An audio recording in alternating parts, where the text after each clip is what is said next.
My name is Jonathan Burks. I'm Speaker Ryan's National Security Advisor. I'm happy to be here to have a conversation on sort of foreign aid and national security with Governor Haley Barbour. Why don't we start off talking about just sort of the heart or the beginnings of U.S. Foreign aid policy after World War II? You know, I come from a place, Mississippi, where there are lots of people that think foreign aid's a bad idea. They have a knee-jerk reaction to foreign aid and assistance. But, you know, when you get back to why we do what we do, and we remember the Marshall Plan, two incredibly huge wars in Europe and within a few years of each other, and the United States recognized that we had lost hundreds of thousands of American soldiers in that, and that was against everybody's interest to let that happen again. So General Marshall, Secretary Marshall at the time, they generated this plan to help rebuild Europe, and to rebuild Europe in a way that would eliminate a third world war. What a bargain. And I think that's what we have to think about in advocating assistance. It's a bargain done right. From the first time we did it with the Marshall Plan, what a phenomenal bargain. Great for our economy. Also rebuilt the European economies. And so this is not an easy sell in a lot of places to a lot of people. But one of the things you got to learn in advocacy about this is for people to understand that this is a bargain, and many, many, many times it has worked extremely well. Yeah, I think one of the key lessons coming out of the Marshall Plan is the importance of developing the private sector aspects of foreign assistance. That program spent a lot of time sort of rebuilding and getting the European economies jump-started and demonstrated to the American people real returns in terms of the ability to have real trading partners and to restore the transatlantic commerce in a way that hadn't existed prior to the war. And so it really did demonstrate those results that really helps us get to demonstrate that these things are a bargain, not just on the security side, but also in sort of tangible ways for everyday Americans. And I think for a lot of us, we recognize we don't always get this exactly right. But when I became political director of the White House under President Reagan in 1985, I had to learn about a lot of things that I was hardly an expert on. But one of the things that came across my desk, not because it was in my bailiwick, but just because it's something important to understand, how foreign aid can be the lubricant for very, very important things for the United States.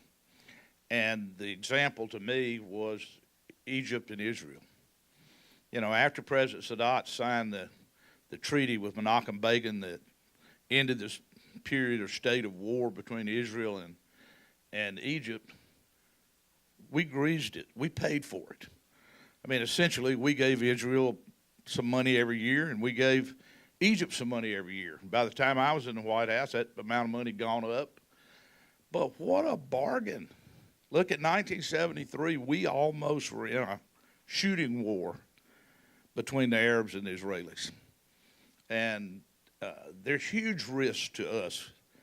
And I don't think anybody in this room thinks we're just going to walk away from Israel if that were to happen again. So the best thing was, let's make sure it doesn't happen again. Very hard for the other Arab countries to fight a war with Israel if Egypt doesn't want to do it. And we've seen 30-something years where we haven't had another 1967, another 1973. And I would say to you, for the money that America has put into Egypt and Israel as the lubricant for these deals, I can't think of any better bargain we've ever had. You know, and that it goes back to as well the impetus behind the first sort of post-Marshall Plan Foreign Aid Act that really sort of set up the process that by and large we have today with the Foreign Assistance Act. And one of the things that we've seen over time is that there are certain programs that have been very effective and have produced results in tangible ways, whether it's in terms of security, as the aid to Israel and Egypt has produced, or whether it's in terms of development outcomes, or humanitarian outcomes. I think one of the challenges we faced, of course, is demonstrating to the American people that those outcomes that these programs are effective and that they're generating these outcomes in an efficient manner.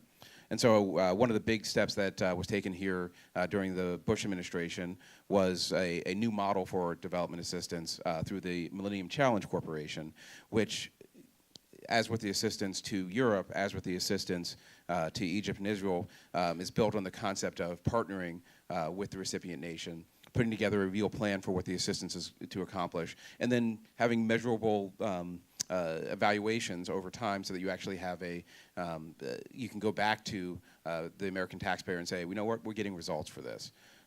And so it's a model that probably should be expanded more broadly to other parts of our foreign assistance apparatus, because ultimately, as the governor well knows, taking it back to voters is going to be a difficult thing if you can't say you're getting something back for it. And too often the advocates have ignored that. Do this because it's a good deed. Do this because it's right. Do this because of your religious views. I mean, all those are part of the good reason to do this. But if you're just throwing money away in the name of those good deeds, you're not going to keep much support.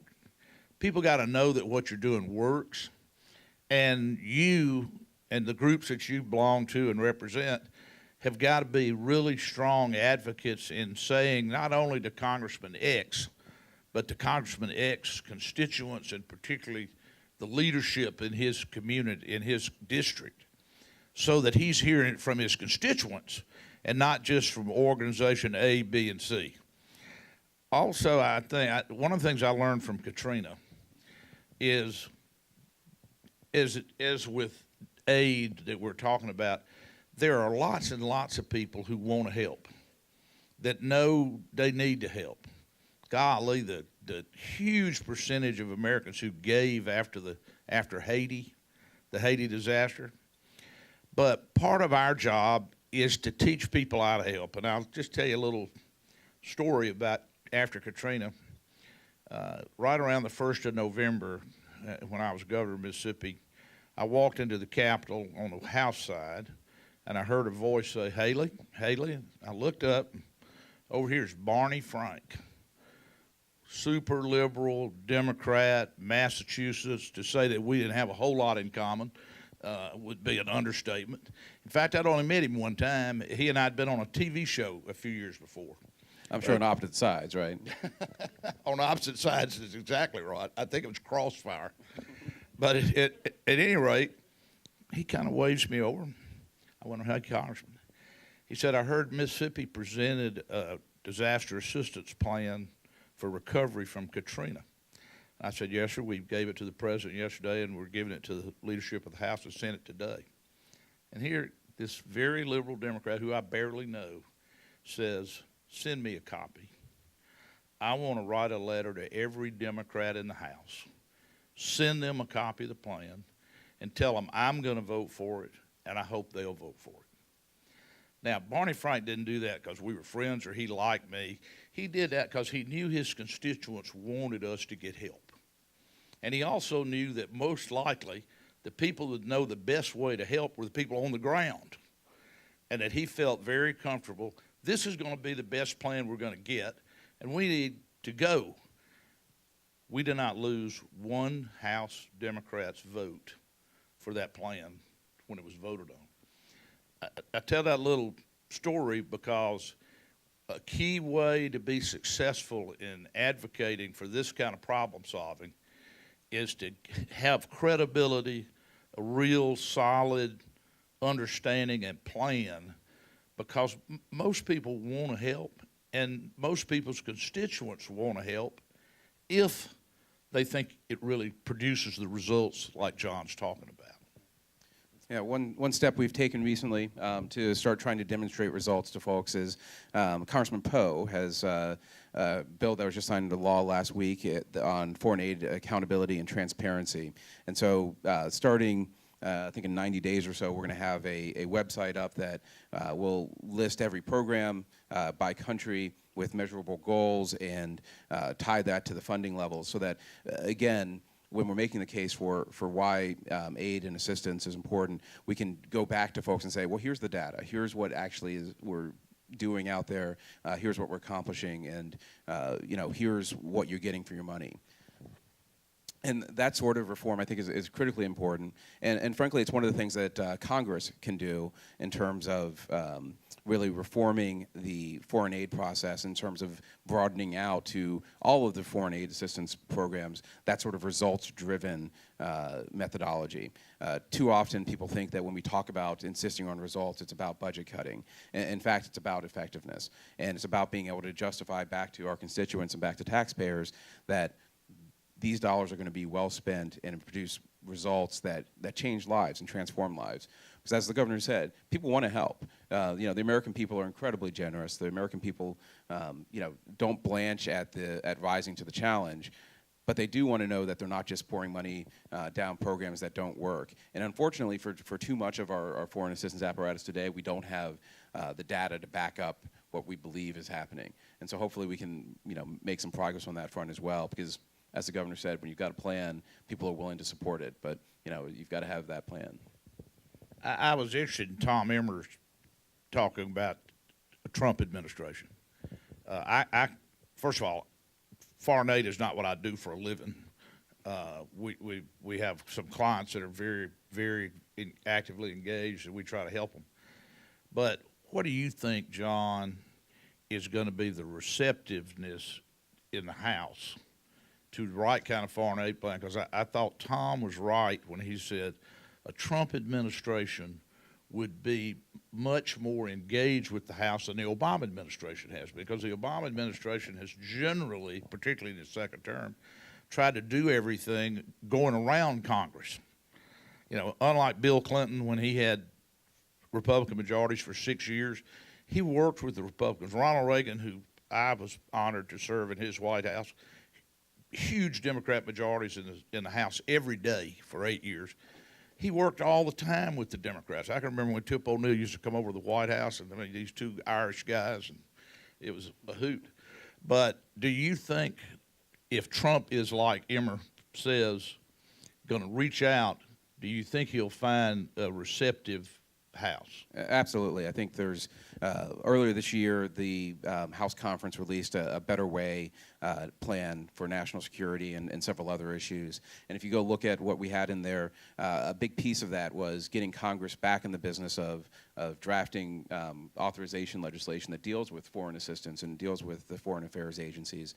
Because, frankly, the last time all of these programs were sort of reviewed top to bottom, you were in the White House. So, it's probably about time to... I had no gray hair. So it's probably about time for Congress to sort of get back to really a comprehensive review of what's going on in these programs. And, if we've got an administration partner that we can work with, that's all the better. Because, these are the kind of thing where you need the expertise of those on the ground. You need the expertise of those in the private sector who are engaged in these activities in order to inform and improve the activities the government's undertaking. So, absolutely. John, we've got a clock up here that's telling us when we're supposed to shut up. And since we've got about 1 minute left, I do think it can't be emphasized enough, this takes work. And it takes a lot of different advocates. It's not just one group, one issue, one idea.